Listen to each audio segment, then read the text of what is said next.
Nancy Pelosi pointed her finger and called Director Tulsi Gabbard a Russian asset, completely unaware that Gabbard was holding a manila envelope that would end her 50-year legacy on live television.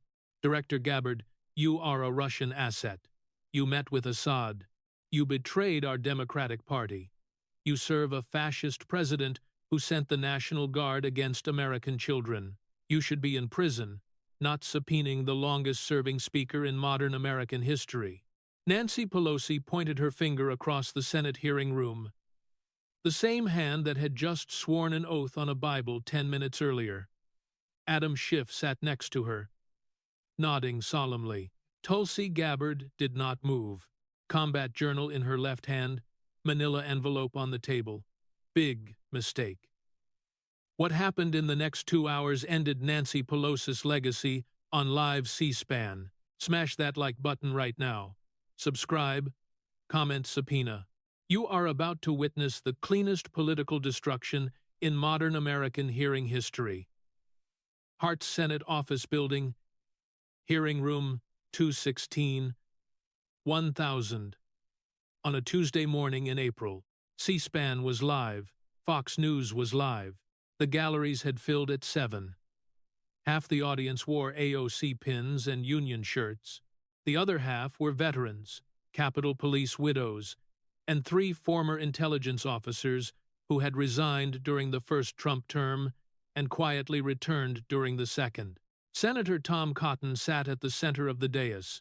To his left, the witness table where Nancy Pelosi had just been sworn in. 85 years old. Cream Armani pantsuit. A single strand of 26 pearls she had worn for 30 years. Adam Schiff sat beside her as personal counsel. To Cotton's right, the second witness table. Tulsi Gabbard, 44.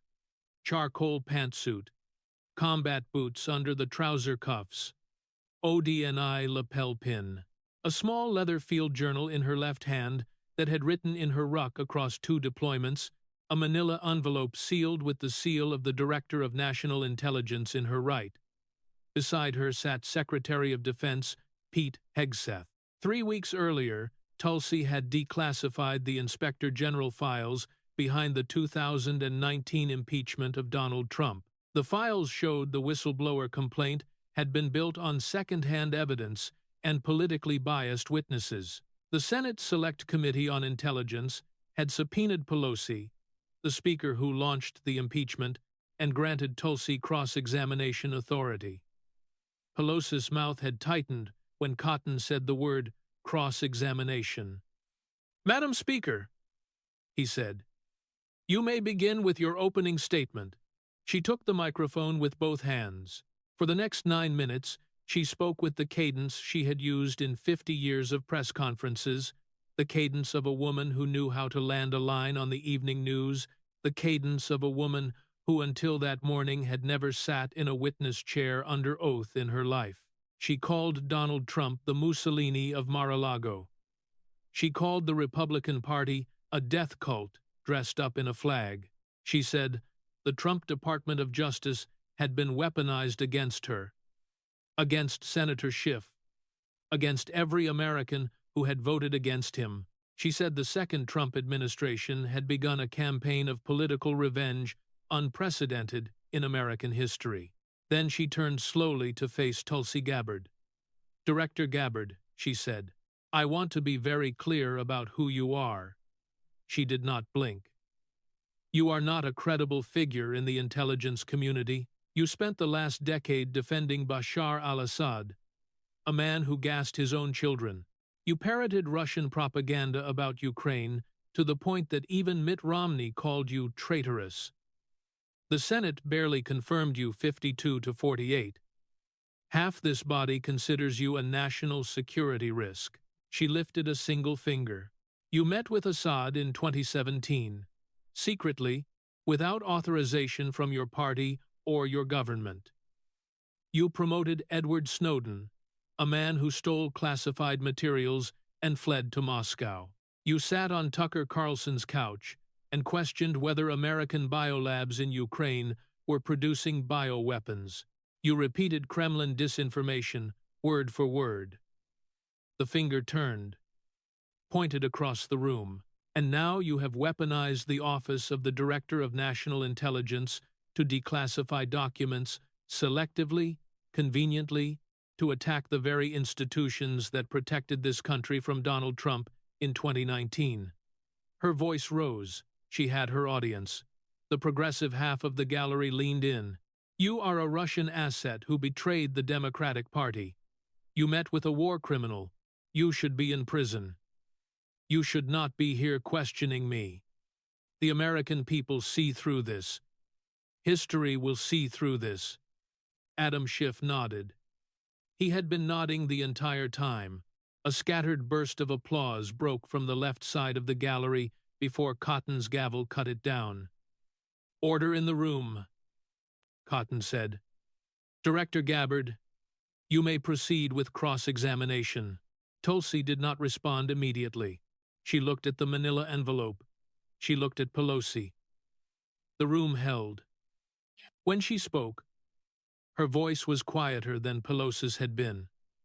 Madam Speaker, she said, I came here today not to debate. I came to read. She placed her right hand on the envelope and broke the seal. If you are watching this right now, stop scrolling, hit subscribe, comment subpoena in capital letters.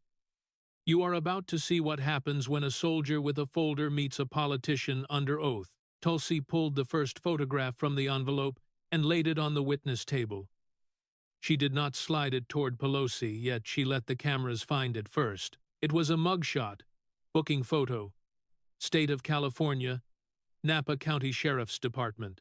The man in the photograph was 82 years old, white hair disheveled in the way. Hair only gets disheveled at 300 inches the morning in the back of a squad car. The eyes were red. The booking number was visible across his chest. The man was Paul Pelosi. Pelosi recognized it before the camera operators did. Her hand went to her pearls. The first twist. Madam Speaker, Tulsi said, before we discuss the impeachment of 2019, I want to ask you a question about a different night, the 28th of May, 2022. Do you remember where you were that night? 1. Teen Air. I was abroad, Pelosi said. Where, Madam Speaker? A small pause. Brussels. And what were you doing in Brussels? I was meeting with NATO leadership, reaffirming American commitment to the rules-based international order. Could you describe what you ate that night, Madam Speaker? Schiff leaned forward. Mr. Chairman, the relevance of what the Speaker had for dinner. Tulsi did not look at Schiff. She looked at Pelosi. Madam Speaker, she said, I will tell you what you ate. The State Department per diem records show your delegation hosted a working dinner at the Circle Royal Gaulois. The dinner included 6 courses. There was champagne, there were toasts.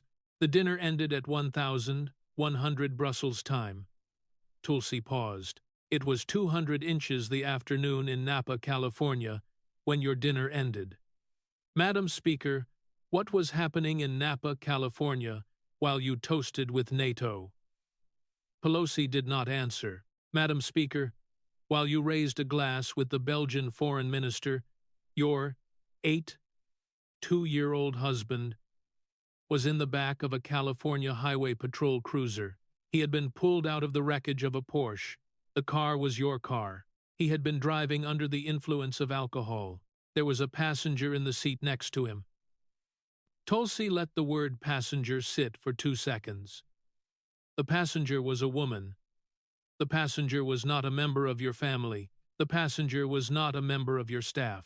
The Napa County District Attorney's report, which is public record, identifies the passenger as, and I quote the document, a personal companion of the suspect.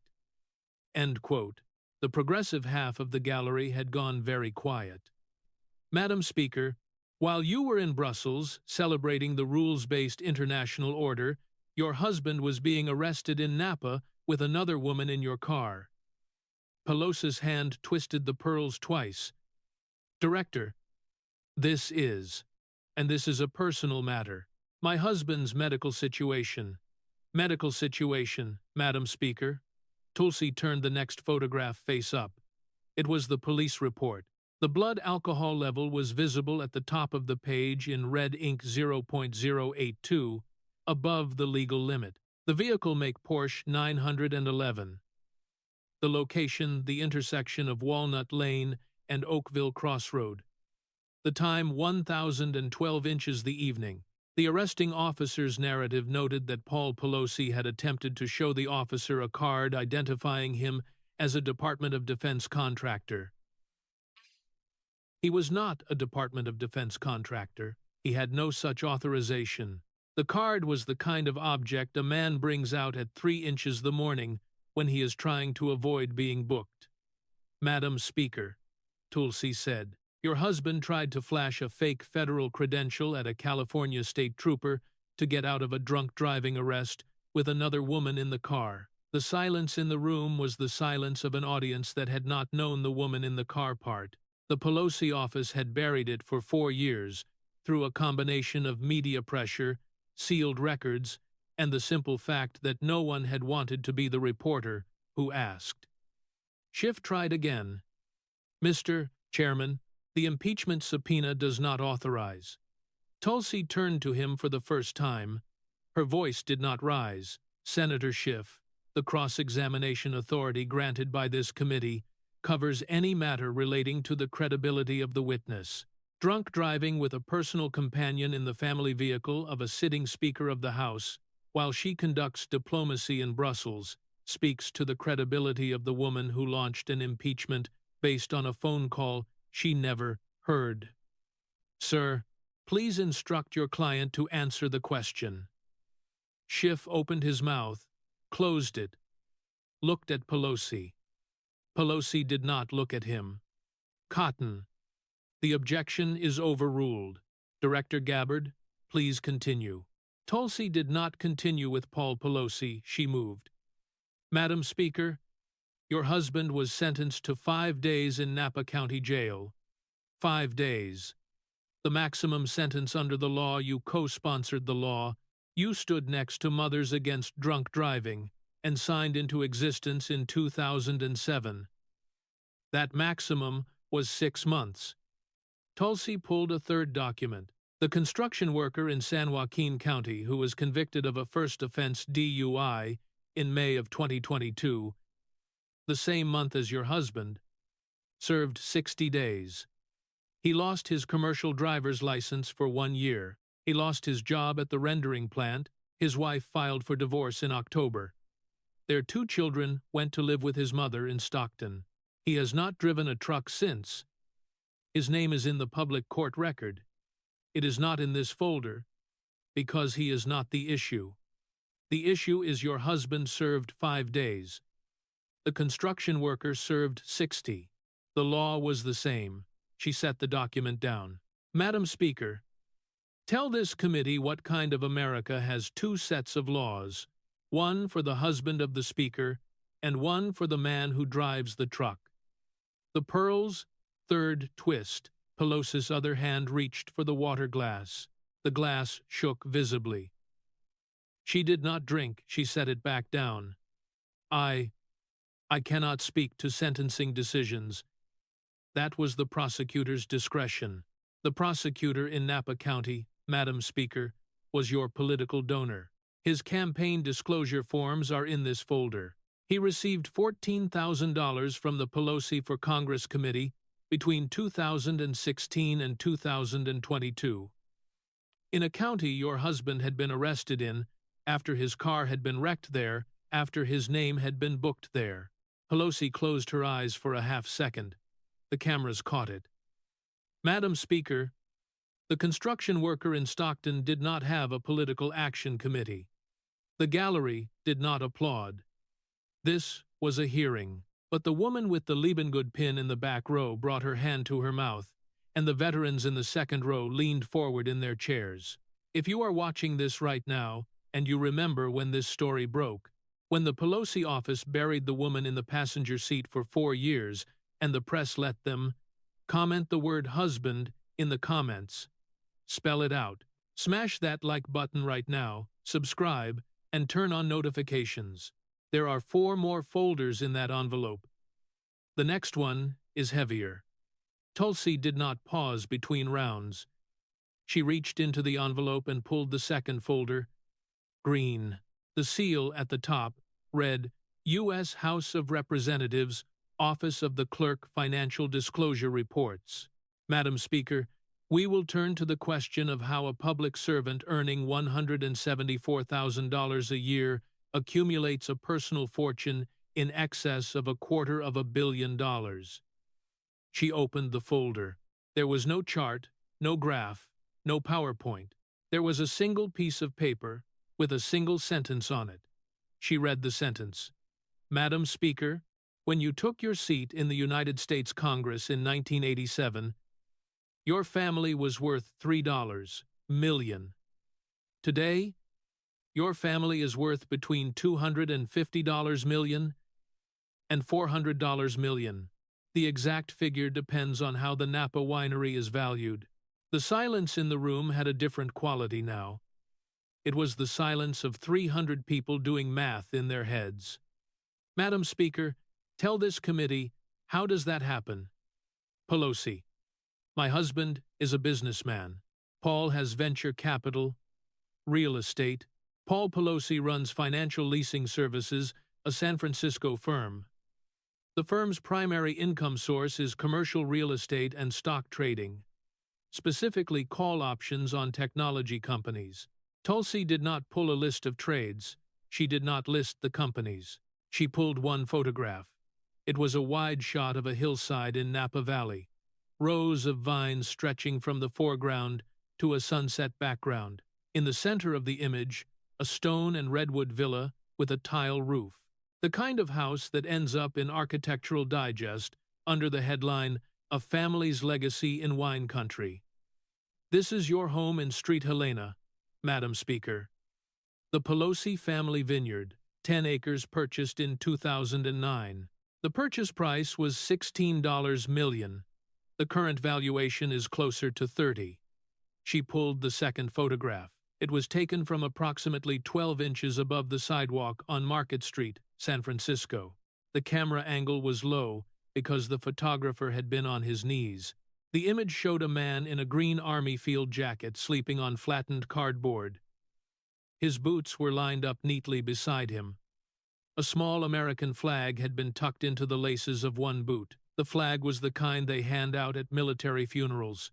Madam Speaker, this is a man named Robert Holcomb. He is 78 years old. He served 2 tours in Vietnam.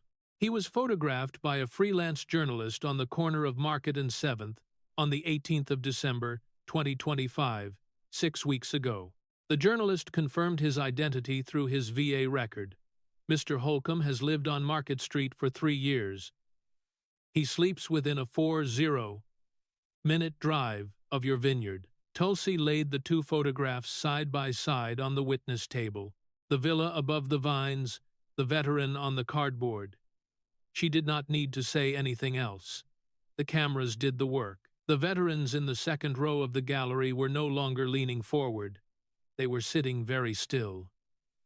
Madam Speaker, 6,000 human beings sleep on the streets of your district tonight. Your district has the highest per capita homelessness rate of any congressional district in the United States. The public charity records show that you and your husband donated $3 million to homeless services across a 8-year career. That figure is 1% of your net worth. The average American household, the families you say you fight for, gives 2.1%. The working folks in your own district give more proportionally than you do. Schiff started to lean toward his microphone. Tulsi turned to him before he reached it. Senator Schiff, your own financial disclosure shows a net worth of $16 million accumulated on a congressional salary, including a $1 million home in Burbank you purchased 4 months after voting on motion picture industry tax credits. Sir, I have a folder for you. It is in this envelope. It is not on today's agenda. But if you intervene one more time, I will open it." Schiff sat back. He did not sit back the way an attorney sits back when an objection has been overruled. He sat back the way a man sits back when he understands for the first time in a long time that he is in the wrong room. The gallery noticed. So did the cameras. So did Cotton, who allowed himself 1/2 second of expression before suppressing it. Tulsi turned back to Pelosi. "Madam Speaker, in 1987 you stood on this floor and said, I quote, your maiden speech, 'I came here to fight for the working families of San Francisco.'" End quote. She tapped the photograph of Robert Holcomb in his Army field jacket on the cardboard. "This is a working family. Madam Speaker, he worked for 31 years as a longshoreman after he came home from Vietnam. His pension was lost when the Longshoremen's Fund collapsed in 2008. He has been waiting 14 years for federal pension protection legislation. The Pension Protection Act of 2022, which would have restored his payments, passed the Senate 68-32. It died in the House because you, Madam Speaker, would not bring it to a vote. The reason given by your office at the time was, I quote your communications director, scheduling conflicts with end-of-session business." End quote. Tulsi closed the green folder. "Madam Speaker, the man on the cardboard is the working family you came here to fight for. The villa in the photograph is what you fought for instead, the pearl's fourth twist. One pearl pulled loose from the thread. It hung by the silk, swinging slightly. Pelosi did not see it. The water glass shook again. This time she did not reach for it. With all due respect, Director, Hall makes those investment decisions, Madam Speaker," Tulsi said quietly. "Hall Pelosi has a community college degree from the University of San Francisco. He retired from financial leasing services in 2017. The trades have continued since his retirement. The trades have continued during the months he has been recovering from a hammer attack. The trades have continued during the weeks he was in jail. Madam Speaker, either Paul Pelosi is the greatest investor in modern American financial history, outperforming Warren Buffett every quarter for 15 years from a hospital bed and a jail cell, or someone else is making the trades and putting his name on them." She let it sit. "Madam Speaker, tell this committee who actually trades in your husband's account." Pelosi did not answer. The silence ran for 9 seconds. C-SPAN held the camera on her face for all 9. "If your hands are shaking right now, if you have ever wondered how a public servant on a public salary ends up worth $250 million while a Vietnam veteran sleeps on cardboard in her own district, comment the words 3 million to 200 million below. Hit that like button, smash subscribe, notifications on. The next folder is the one she did not see coming." Tulsi reached for the third folder. Black. The cover was unmarked. She did not open it immediately. She set it on the table. She rested her hand on it. "Madam Speaker, we will now discuss the events of July 2024, specifically the 11 days between July 10th and July 21st. Pelosi's mouth tightened. "Madam Speaker, on July 10th of 2024, you began making private telephone calls to members of the House Democratic Caucus. The calls concerned the candidacy of President Joseph Robinette Biden Jr. The calls concerned whether he could win in November. The calls concerned whether he should remain in the race. 11 days later, on July 21st, President Biden withdrew." She opened the black folder. Inside was a stack of phone records. She did not read them. "Madam Speaker, I am not going to read the call logs. I am not going to read the text messages. I am not going to read the leaked memos from your Political Action Committee. The American public is welcome to read those documents. They are now part of the official record of this committee." She slid the stack to the side and pulled a single photograph from the folder. "I am going to ask you to look at this picture." She slid the photograph across the table. Pelosi did not pick it up. The camera zoomed. The photograph was old. The colors had the slightly washed quality of 1970s film. A man and a woman stood on the steps of a church. The man wore a navy suit. He was holding a bouquet. He was 30 years old, dark hair, smiling. The woman beside him wore a white wedding dress. She was 26 years old. Her hand was on the man's arm. Behind them on the church steps stood the bridesmaids. The bridesmaids were laughing. The bride was looking at the camera. The woman immediately to the left of the bride, the maid of honor, was a 36-year-old woman with brown hair and a yellow dress. The maid of honor was Nancy Pelosi. "Madam Speaker," Tulsi said, "tell this committee who got married that day." Pelosi's hand shook. The pearls moved with it. "That is Joseph and Jill Biden. The 17th of June, 1977. You were the maid of honor at Jill Biden's wedding, Madam Speaker. You were 37 years old. You had known Joseph Biden for 5 years. You had known Jill Biden for 2. The friendship between the 4 of you, Paul, Nancy, Joe, Jill, would last 47 years. Tulsi pulled a second photograph, this one from 2015. It was a funeral. Beau Biden's funeral. Street, Anthony of Padua, Wilmington, Delaware. The image showed a long line of mourners outside the church. Near the front of the line, in a black coat, stood Nancy Pelosi. She had flown from San Francisco that morning. Madam Speaker, you attended Beau Biden's funeral. You stood with Joseph Biden in the rain for 2 hours. You wrote his eulogy in part. You called him on the phone every Christmas for 47 years. You called Jill Biden your sister in your 2008 memoir, the one we have a copy of in this committee's records, page 241. She pulled a third document. Pelosi's memoir opened to the page in question. I quote, Madam Speaker, Joe is the brother I never had. Jill is the sister I never had.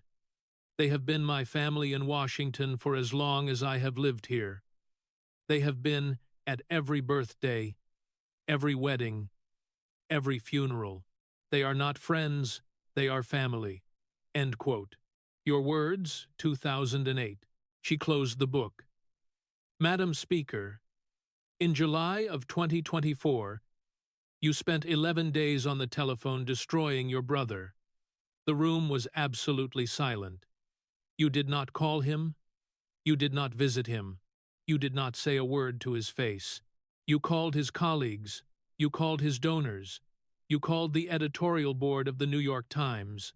In 11 days, you organized the political assassination of the man who had buried his son in your arms in 2015. You did not have the decency to tell him to his face. Pelosi's lip moved. No sound. Then, in October of 2024, 3 weeks before the election, your hand-picked replacement was about to lose. You sat down for an interview with the New York Times, and you said, I quote, had the president gotten out sooner, there may have been other candidates in the race. End quote. Tulsi let that quote land for 5 seconds. Madam Speaker, you blamed him 3 weeks before the vote, knowing that Vice President Harris was running on the unity of the party. You publicly second-guessed the man you had pushed out, and you did it 3 weeks before the election, knowing the damage it would do to her campaign. Madam Speaker, that was not strategy, that was contempt. Pelosi the first. I never wanted. I love Joe. I love Jill. Madam Speaker, Dr. Jill Biden has not spoken to you since the 5th of November 2024. She has refused to take your calls. She has refused to attend the same events. She has not been in the same room with you in 15 months. Last January, she gave a single interview to the Washington Post. The interviewer asked her about your friendship. I am going to read what she said. Tulsi pulled the article. She did not need to look at it. Quote, We were friends for 50 years. It was disappointing." End quote. She set the article down. "Madam Speaker, past tense were friends, was disappointing. The sister you wrote about in your memoir does not consider you family anymore."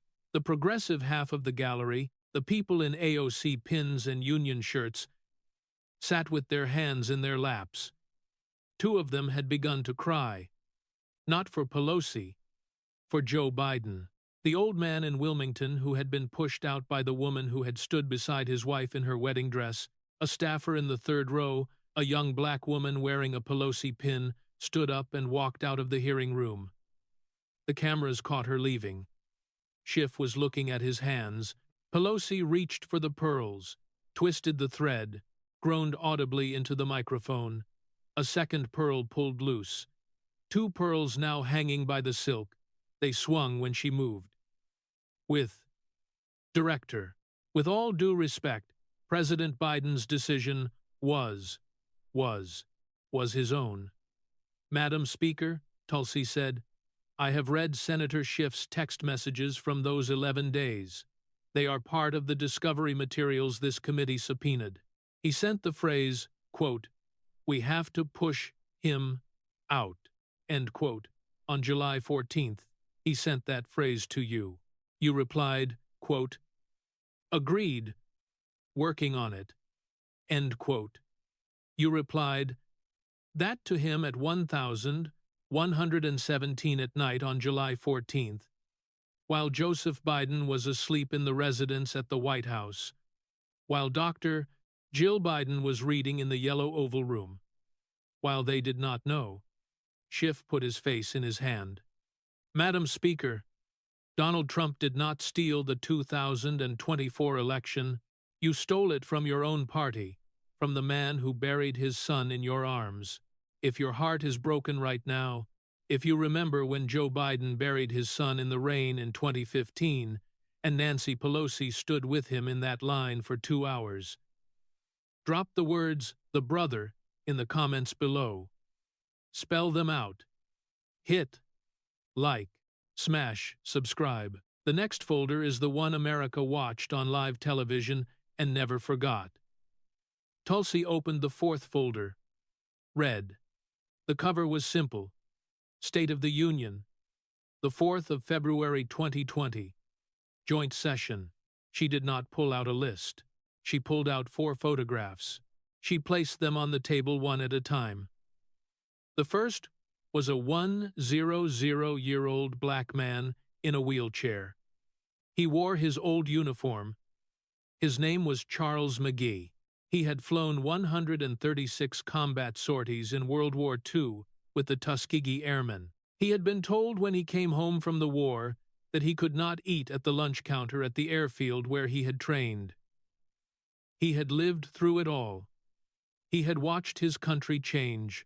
The night this photograph was taken, he was sitting in the gallery of the United States House of Representatives, watching the President of the United States announce his promotion to the rank of Brigadier General. The second was a 4-year-old black girl in a pink dress.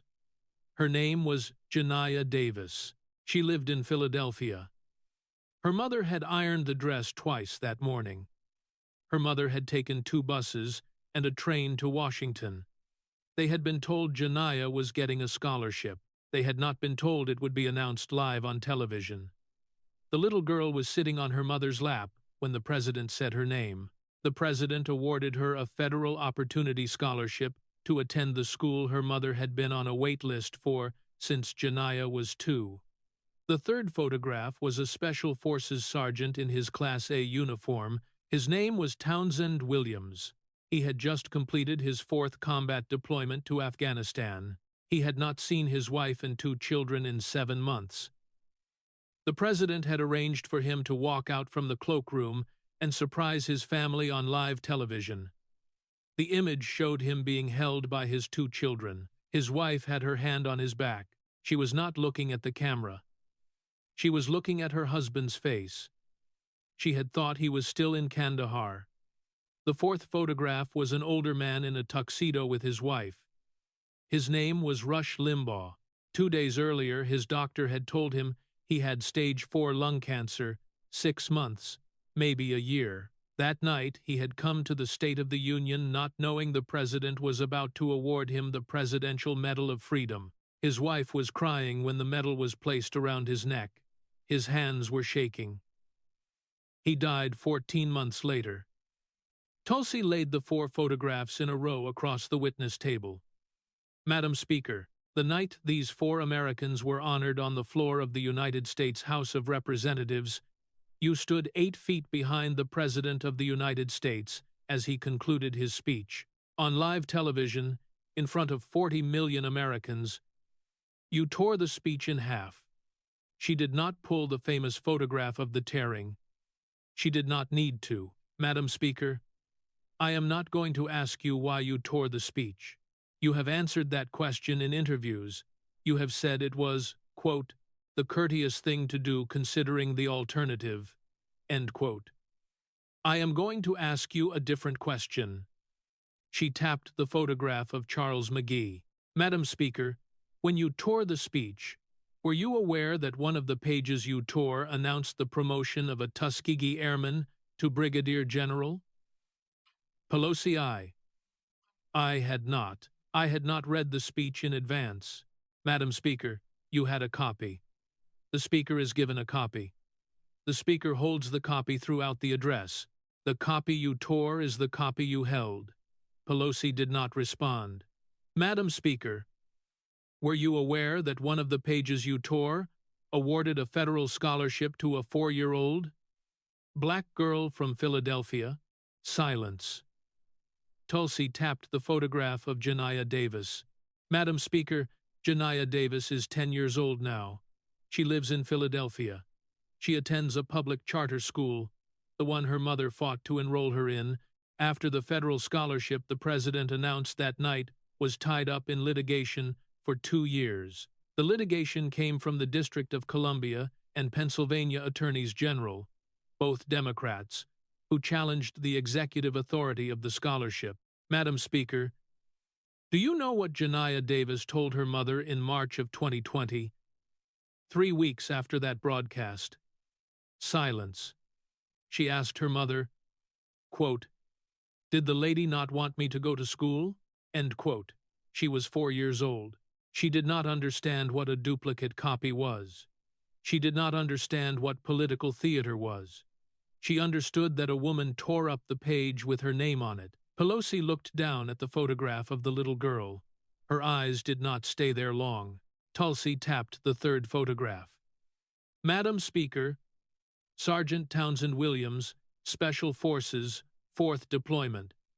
The page you tore included the surprise reunion with his family. Were you aware? No response. Tulsi tapped the 4th photograph. Madam Speaker, Rush Limbaugh, Stage 4 lung cancer. The page you tore included the Presidential Medal of Freedom announcement. He died 14 months later. His widow has spoken publicly about that night exactly once. In 2023 on the Mike Gallagher radio show, I am going to read what she said. Tulsi pulled a single sheet of paper from the folder, quote, Rush watched the broadcast that night from his hospital bed. He saw the speech being torn. He turned to me and said, that woman just tore up the page that gave me a medal. Then he laughed, because he was Rush. But I did not laugh. I knew he was dying. And the woman behind the president had just torn up the only public honor my husband would ever receive from the country he loved. He never spoke of it again, but I think about it every day. End quote. Catherine Limbaugh, 2023. Tulsi set the paper down. Madam Speaker, in your opening statement today, 58 minutes ago, you called the Republican Party a death cult. You called conservative voters complicit in fascism. She gestured at the 4 photographs. Madam Speaker, a death cult does not promote a 100-year-old black veteran. A death cult does not give a scholarship to a 4-year-old black girl. A death cult does not bring a sergeant home from Afghanistan to his children. A death cult does not place a medal around the neck of a dying man. She looked at Pelosi. You did the only tearing in the chamber that night. The pearl's fifth twist. 3 more pearls pulled free of the thread. 5 pearls now hanging by the silk, swinging visibly with each breath she took. Pelosi reached for the water glass with her left hand. Her right hand stayed at her throat. The water glass came halfway to her mouth and stopped. The hand was shaking too hard. She set the glass down. Water spilled across the witness table and pooled around the 4 photographs. She did not move to wipe it. Janiyah Davis' pink dress in the photograph slowly darkened where the water touched it. If you remember that night in February of 2020, if you watched her tear it up on live television and you have not forgotten, comment the words, "She tore it up" below. Smash that like button right now, subscribe, and turn on notifications. The next folder is the kill. It is the one she has been afraid of for 24 years. Tulsi reached for the 5th folder. It was black, with a red declassification stripe. The seal of the Office of the Director of National Intelligence ran across the front. The document inside had been classified top secret for 24 years. She broke the 2nd seal. Madam Speaker, we will now discuss the morning of the 4th of September 2002. Pelosi's face changed. The other rounds had hurt. This one did something different. Madam Speaker, on the morning of the 4th of September 2002, you traveled to the headquarters of the Central Intelligence Agency in Langley, Virginia. You were the ranking Democrat on the House Permanent Select Committee on Intelligence. You attended a classified briefing. The briefing was conducted by the Chief Counsel of the CIA Counterterrorism Center. The briefing lasted 95 minutes. The subject of the briefing was the interrogation of a captured terrorist named Abu Zubaydah. She paused. Do you remember what was discussed in that room, Madam Speaker? I do not recall the specific. Madam Speaker, with the President's authorization, this committee has declassified the briefing log for that meeting. I am holding it in my hand. I am about to read it into the record. She held the document up. The top secret stamp was crossed through in red. Madam Speaker, I am going to read you what was discussed in that room. I am going to use the actual language of the briefing log. I would suggest you brace yourself. Pelosi did not respond. At 914 inches the morning, the CIA Chief Counsel began the briefing by describing the apprehension of Abu Zubaydah in March of 2002. He described Mr. Zubaydah's resistance to standard interrogation. He then described, and the briefing log uses this exact phrase, enhanced interrogation techniques to be authorized for use on the subject. End quote. He listed the techniques. There were 10 of them. The 10th technique was waterboarding. Tulsi did not look up from the document. The briefing covered in detail the application of waterboarding, the board on which the subject would be strapped, the angle at which the board would be tilted, the cloth that would be placed over the subject's face, the water that would be poured, the duration, the frequency, the medical monitoring during the procedure, the signs the interrogators were to watch for, the procedure for ending the session if the medical officer judged the subject was in cardiac distress. She turned the page. The briefing log records, quote, Pelosi N., Ranking Minority Member HPSCI, present throughout duration, 95 minutes. Questions raised, none. Objections recorded, none. Concerns expressed about technique application, none. End quote. She closed the document. Madam Speaker, the Central Intelligence Agency of the United States waterboarded Abu Zubaydah 83 times in the month of August 2002. The waterboarding occurred in violation of the Convention Against Torture, which the United States had ratified in 1988. The waterboarding was described to you in detail 1 month after it began. You raised no objection. You wrote no letter. You told no one in your party. You went home from Langley, and you did not speak of it for 7 years. Pelosi, I was assured by counsel that the methods, Madam Speaker, in April of 2009, 7 years later, when this story broke in the public press, you held a press conference on national television with reporters in front of you. You stood at a podium in this very building. You said, and I am going to use your exact words, "I was not told that waterboarding was being used. The CIA briefed us on legal opinions, not on actual practices." End quote. She pulled a second document from the folder. Madam Speaker, 6 days after that press conference, your fellow Democrat, Director of Central Intelligence Leon Panetta, wrote a letter to the United States Congress. He had served as White House Chief of Staff to Bill Clinton. He had been confirmed as CIA Director by Barack Obama. He had no political reason to contradict you. He contradicted you anyway. I am going to read his letter. She held up the page. Quote, "The CIA records in our possession indicate that Speaker Pelosi was briefed on the enhanced interrogation techniques in detail in September of 2002. The records are accurate. The records reflect the truth." End quote. Signed, Leon Panetta, the 15th of May, 2009.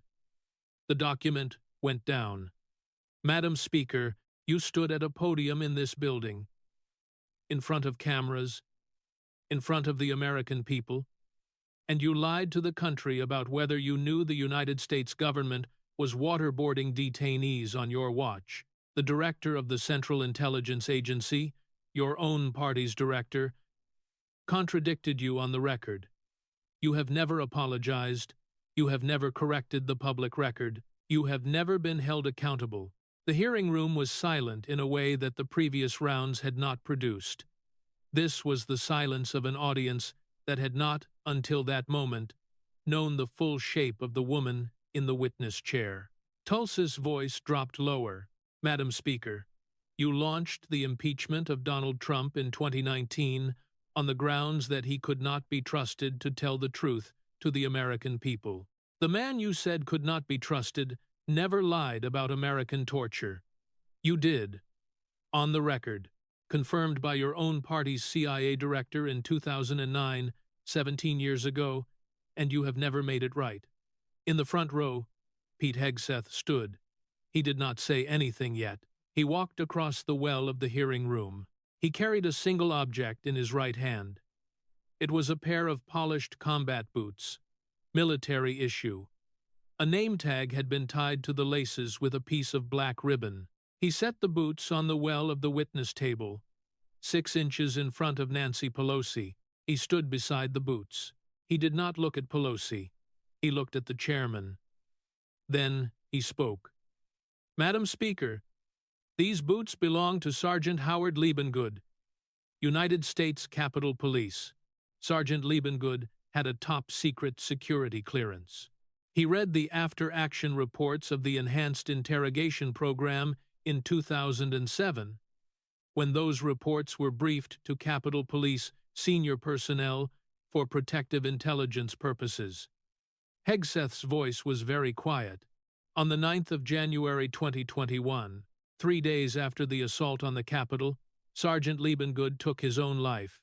6 days before he died, he told his wife, and I quote her account given to the Department of Defense in October of 2024, "I cannot understand how the people who knew, did nothing."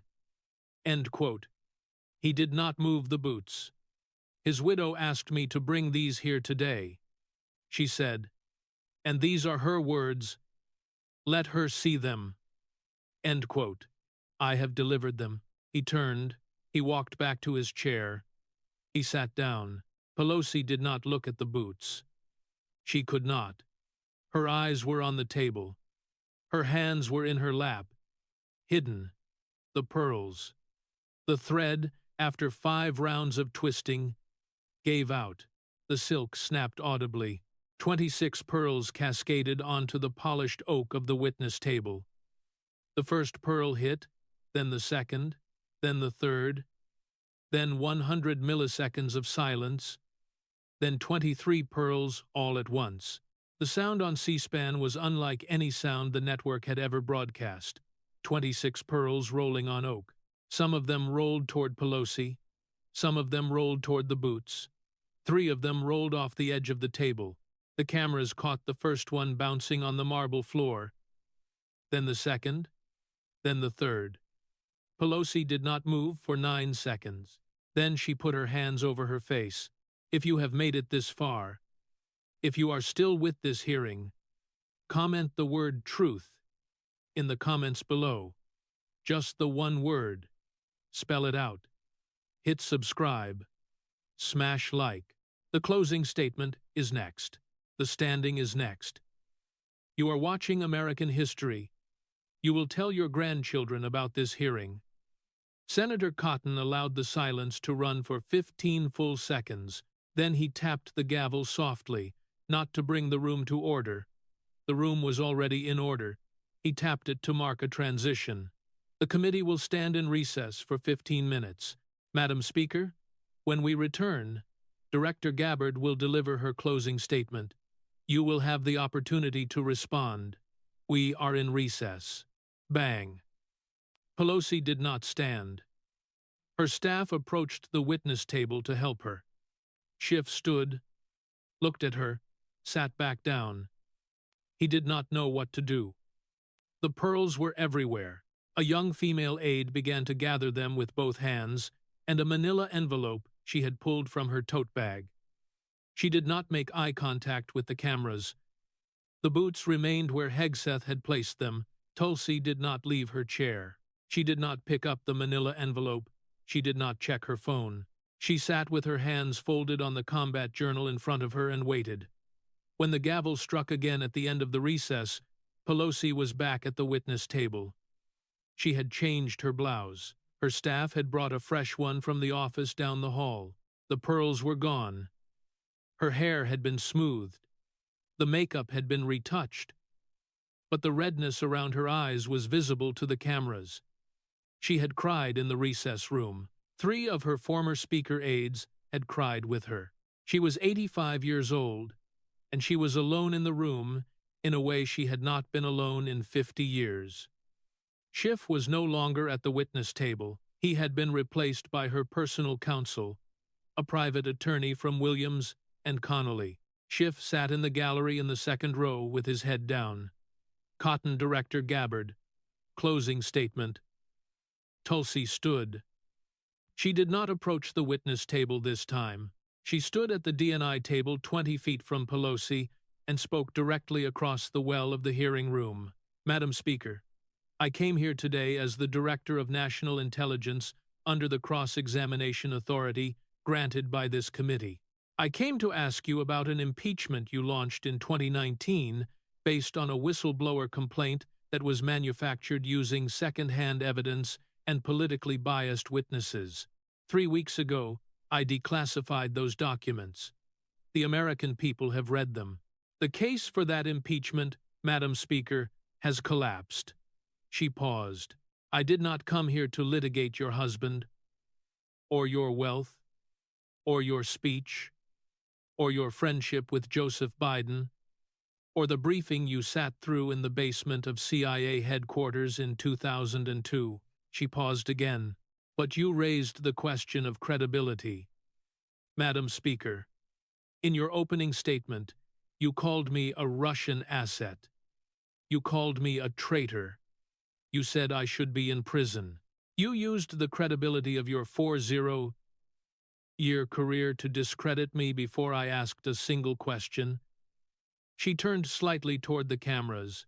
The American people listening tonight are now able to weigh that claim against your husband's drunk driving with another woman in your car while you toasted in Brussels, against the difference between $3 million and $280 million on the same public salary, against the 11 days in July when you organized the political end of a man who buried his son in your arms, against the 4 pages you tore on live television because you could not bear that the man at the podium had your name on his red hat, against the morning at Langley when you sat through 95 minutes of waterboarding briefings and then stood in front of cameras 7 years later and lied about it.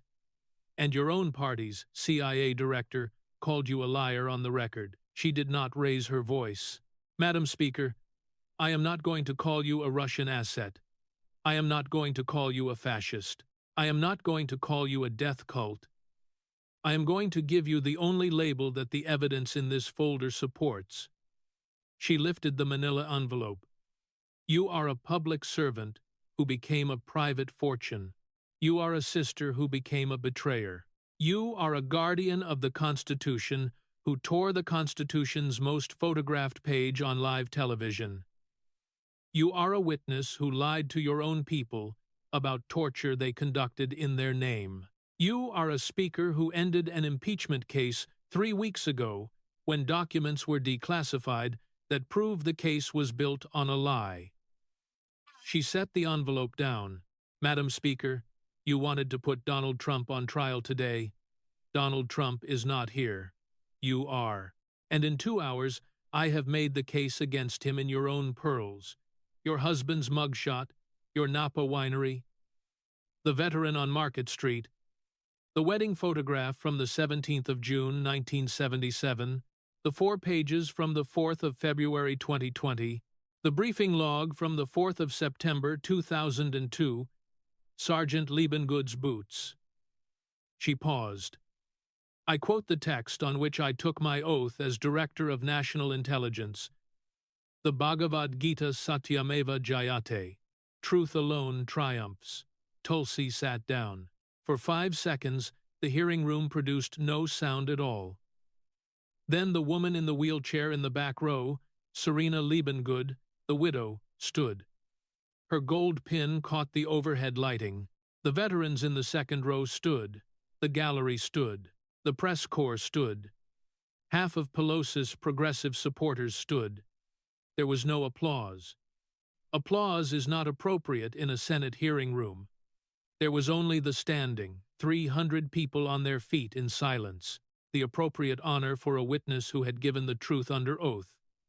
Adam Schiff, sitting in the second row with his head down, did not stand. Pelosi's hands were in her lap. She did not look up. Cotton waited until the standing had run its full course. Then he tapped the gavel. The committee will receive Director Gabbard's submitted documents into the official record. Madam Speaker, you are dismissed. This hearing is adjourned. Bang. The pearls remained on the witness table. So did the boots. The 4 photographs from February of 2020 had been removed by the clerk for the record. The water on the table had dried, leaving a faint stain in the shape of a child's pink dress. C-SPAN broke its single-day viewership record by 11 that evening. The Liebengood boots image taken by a wire photographer in the well of the hearing room was on the front page of every newspaper in the country by morning.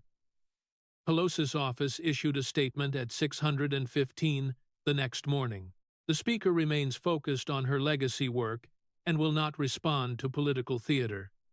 She canceled 4 weeks of public appearances. Her staff stopped responding to press inquiries by Thursday. Adam Schiff did not respond to reporters for 72 hours.